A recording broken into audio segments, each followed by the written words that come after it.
భారత్ పాకిస్తాన్ మధ్య ఉద్రిక్త పరిస్థితులతో తెలుగు రాష్ట్రాల విద్యార్థులు ఇబ్బంది పడుతున్నారు. పెద్ద సంఖ్యలో కాశ్మీర్ నుండి తిరిగి వస్తున్నారు. తెలంగాణకు చెందిన విద్యార్థులు, పౌరులు పెద్ద సంఖ్యలో ఢిల్లీలోని తెలంగాణ భవన్కు చేరుకుంటున్నారు. ఇప్పటి వరకు 180 మంది తెలంగాణ వాసులు భవన్కు చేరుకున్నారు. వీరికి భోజన, వసతి, రవాణా ఏర్పాట్లు చేస్తున్నట్టు భవన్ రెసిడెంట్ కమిషనర్ గౌరవ్ ఉప్పల్ తెలిపారు. ఇప్పటికే 26 మందిని రవాణా సౌకర్యాలు కల్పించామని, స్వగ్రామాలకు పంపించినట్టు గౌరవ్ ఉప్పల్ చెప్పారు. మరింత సమాచారం తెలుసుకుందాం. విజయ్ శర్మ లైవ్ లో ఉన్నారు. విజయ్, కాశ్మీర్లో తెలుగు స్టూడెంట్స్ పరిస్థితి ఏంటి? ఇండియా పాకిస్తాన్ మధ్య ఉద్రిక్తత పరిస్థితుల నేపథ్యంలో చాలా వరకు కూడా అక్కడ ఉన్నటువంటి స్టూడెంట్స్ ఇబ్బంది పడుతున్నారు. ముఖ్యంగా తెలుగు రాష్ట్రాలకు సంబంధించినటువంటి అనేక మంది విద్యార్థులు అక్కడ ఇంజనీరింగ్ కానీ, ఫార్మసీ, అగ్రికల్చర్కు సంబంధించినటువంటి యూనివర్సిటీలలో చదువుతూ ఉన్నారు. రీసెంట్గా మనం చూసాము, ఇండో పాక్కు సంబంధించి చాలా వరకు కూడా అక్కడ ఉద్రిక్తలతో తలెత్తడము, కాల్పులు జరగడము, ఇవన్నీ కూడా ఇటు పేరెంట్స్లో, విద్యార్థుల్లో కొంత భయాందోళనకరమైనటువంటి సిచ్యువేషన్స్ ఉన్నాయి. అయితే గత 2 రోజుల నుంచి కొంత పరిస్థితులు నార్మల్గా ఉన్నప్పటికీ కూడా పేరెంట్స్, స్టూడెంట్స్ భయపడుతున్నటువంటి సిచ్యువేషన్ ఉంది. ఎప్పుడు ఏం జరుగుతుందో తెలియని పరిస్థితి ఉండడంతో చాలా వరకు విద్యార్థులు, ముఖ్యంగా తెలంగాణకు సంబంధించి ఇటు సీఎం రేవంత్ రెడ్డితో పాటు కేంద్ర మంత్రి బండి సంజయ్కి అక్కడ ఉన్నటువంటి విద్యార్థులు లేఖలు రాస్తున్నారు. మా పరిస్థితి చాలా ఇబ్బందికరంగా ఉంది, బయటకు వెళ్దామన్న పరిస్థితి లేదు, తిందామంటే కూడా కొన్ని ఇబ్బందికరమైనటువంటి సిచ్యువేషన్లు ఉన్నాయని చెప్పి తెలుగు రాష్ట్రాలకు సంబంధించినటువంటి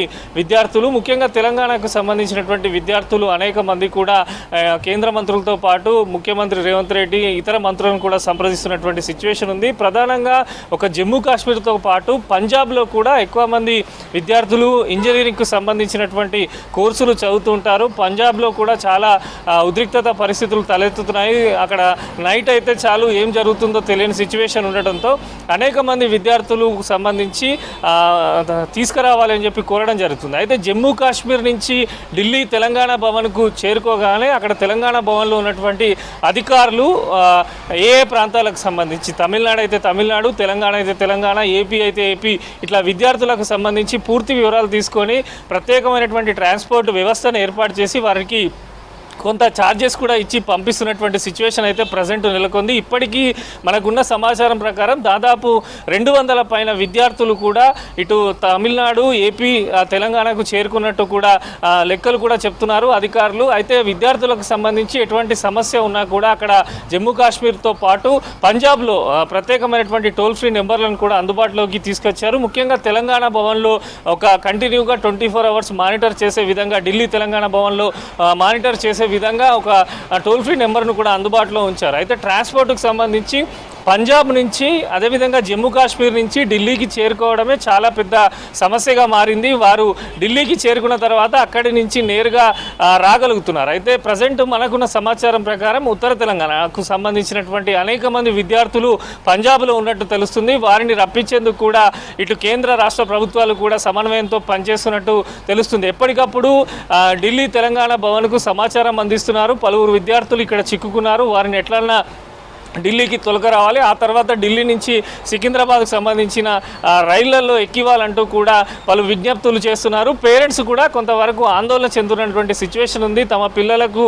ఎటువంటి ఇబ్బంది కలుగుతుందో అని చెప్పి వారికి సంబంధించి కూడా నిరంతరం అయితే మాట్లాడుకుంటున్నారు. ఇప్పటికైతే కొంచెం అక్కడ వాతావరణం ఉద్రిక్తత తగ్గడంతో, కొంత ఆందోళన తగ్గడంతో పేరెంట్స్, అక్కడ ఉన్నటువంటి స్టూడెంట్స్ అయితే నార్మల్గా ఉన్నారు. అయినప్పటికీ కూడా ఎటువంటి సిచ్యువేషన్ వస్తుందో, ఎప్పుడు ఏం జరుగుతుందో తెలియని పరిస్థితి ఉంది. కనుక చాలా వరకు ఎప్పటికప్పుడైతే ఇటు తల్లిదండ్రులు కానీ, విద్యార్థులు ఉన్నతాధికారులతో మాట్లాడుతున్నారు. యూనివర్సిటీకి సంబంధించినటువంటి అధికారులు కూడా వెళ్ళే విద్యార్థులు వెళ్ళొచ్చు, మీకు ఎటువంటి ఆంక్షలు లేవు, ఆన్లైన్లో క్లాసులు వినొచ్చు, ఏమైనా ఎగ్జామ్స్ ఉంటే కూడా పోస్ట్పోన్ చేస్తున్నామని చెప్పి జమ్మూ కాశ్మీర్, పంజాబ్లో చెప్తున్నటువంటి సిచ్యువేషన్ ఉంది. ఓవరాల్గా ఇప్పటి వరకు అయితే 200 పైన విద్యార్థులు ముఖ్యంగా ఇటు తెలుగు రాష్ట్రాలకు రావడం జరిగింది. దీంట్లో 180 మంది విద్యార్థులు తెలంగాణ వారు ఉండడంతో చాలా వరకు కూడా ఎటువంటి ఇబ్బందులు లేకుండా వారి సొంత ఊర్లకైతే తరలిస్తున్నటువంటి సిచ్యువేషన్ మనకు కనిపిస్తున్నది. ఇట్లానే ఇంకా కొన్ని రోజులు ఉద్రిక్తత పరిస్థితులు మళ్ళీ ఏమన్నా తలెత్తితే కూడా వారికి సంబంధించి ఎప్పటికప్పుడు కూడా ఇటు యూనివర్సిటీలు కూడా వారి ఎగ్జామ్కి సంబంధించి కానీ, వారి క్లాసులకు సంబంధించి సమాచారాన్ని అందిస్తున్నాయి. ప్రధానంగా జమ్మూ కాశ్మీర్లో, ఎందుకంటే అగ్రికల్చర్కు సంబంధించినటువంటి విశ్వవిద్యాలయాలు ఎక్కువగా ఉంటాయి. అక్కడ అగ్రికల్చర్ సంబంధించినటువంటి రీసెర్చ్లు కానీ ఇవన్నీ కూడా కొంచెం పెద్ద ఎత్తున జరుగుతున్నటువంటి సిచ్యువేషన్ ఉంటుంది. ఈ తరుణంలో మన రాష్ట్రం నుంచి అనేక మంది విద్యార్థులు అయితే అక్కడ అగ్రికల్చర్ యూనివర్సిటీలో చదువుకునేందుకు ఆసక్తి చూపుతారు. దీంతోపాటు పంజాబ్లో ఇంజనీరింగ్ విద్యకు సంబంధించి కూడా కొంత ఇంట్రెస్ట్ చూపిస్తుంటారు మన తెలంగాణకు సంబంధించినటువంటి విద్యార్థులు. సో ఓవరాల్గా ఈ రెండు రాష్ట్రాలకు సంబంధించి అయితే ఎప్పటికప్పుడు మానిటర్ చేస్తున్నారు. ఎంతమంది విద్యార్థులు ఉన్నారు, ఏ రకంగా తరలిస్తున్నాము, వారికి ఛార్జీలు ఇవ్వడం కానీ ఇట్లాంటివన్నీ కూడా ఇటు కేంద్ర రాష్ట్ర ప్రభుత్వాలు అయితే జాగ్రత్త తీసుకుంటున్నాయి. చంద్రిక.